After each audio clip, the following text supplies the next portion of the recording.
Здравейте! В това видео ще ви представим менструалните чашки Fleur Cup, които отскоро предлагаме на нашия сайт.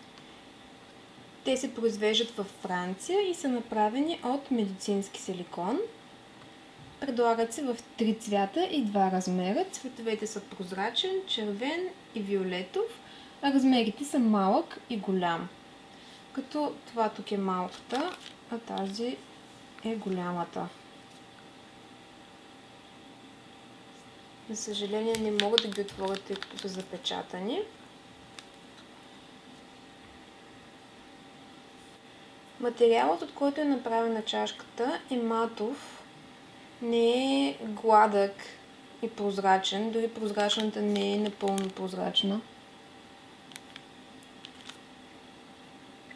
Дръжката на тази чашка е изрязана, иначе общата ѝ дължина е колкото тази. Тук съм запазила малка част от дръжката. Това не е цялата дръжка. По самата дръжка, както се вижда, както и в основата на чашката, има издутини за по-лесно захващане, като тези издутини са доста силно изразени в сравнение с някои от другите производители.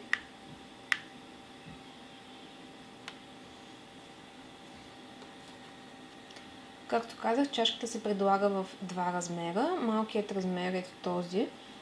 Е по-подходящ за по-млади момичета, които не са раждали, имат по-слабо менструално течение. Големият размер е подходящ за жени с по-силно менструално течение, жени, които са раждали. Има малка разлика в формата на малкия и големия размер като цяло. Тук горе са дупчиците, съвсем близо до основата, за освобождаване на вакуума. Чашката не е много твърда, но определено не е много мека. Ще направя сравнение с другите чашки, които предлагаме. Ето това, например, е големият размер Lady Cup.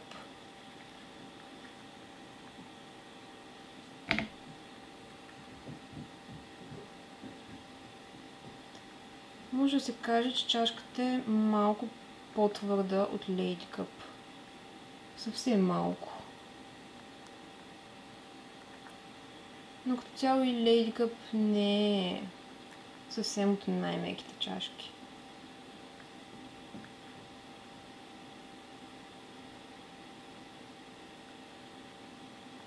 Също така имам малък размер мелуна, която е мека.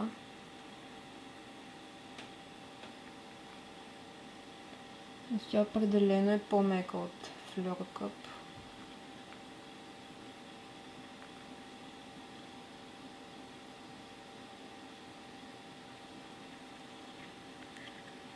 Като цяло чашката ми изглежда малко подобна като материал на мелуна, въпреки че мелуна е направена от термопластичен еластомер, а Fleur Cup е от медицински силикон, но на усещане на допир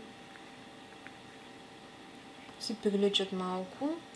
И тук имаме една класическа мелуна, размер L.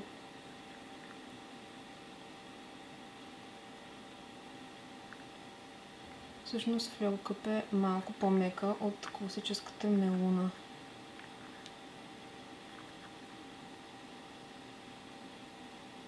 Така изглеждат еднакви.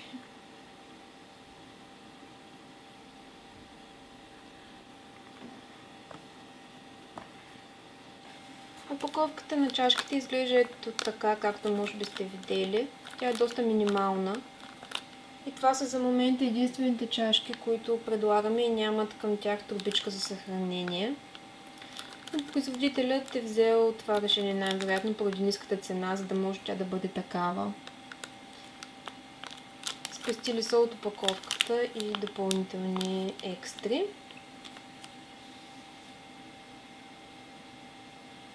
И бих могла да изкажа малко лично впечатление, тъй като изпробвах лично тази чашка. За мен лично поставянето на чашката беше малко по-трудно, отколкото поставянето на Lady Cup, тъй като, както казах, повърхността е матова и не се хлъзга изобщо. Заради това използвах малко лубрикант, с който вече беше малко по-лесно поставянето.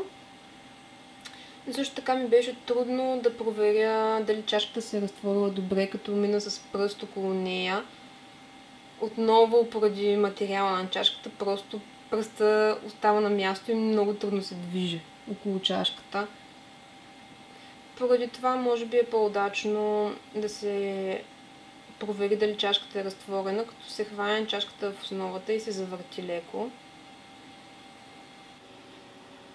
И накрая бих могла да допълня, че потърсих мнения на други хора, които са използвали тези чашки и се оказа, че някои от тях са използвали двата размера и са доволни от голямата, но не са толкова доволни от малката. Аз лично наистина имах малко затруднение с малката чашка, но от друга страна нямах и достатъчно време да свикна с нея. Но това, което искам да кажа е, че има малка разлика между двата размера в формата и възможно е големият наистина да е малко по-сполучлив и бих препоръчала по-скоро него на повечето жени. А малкият размер може би само за по-младите момичета, които са до 20 или около 20 годишни, не са раждали и имат слабо менструално течение. Това за сега. Ако имате някакви въпроси, може да се обърнете към нас.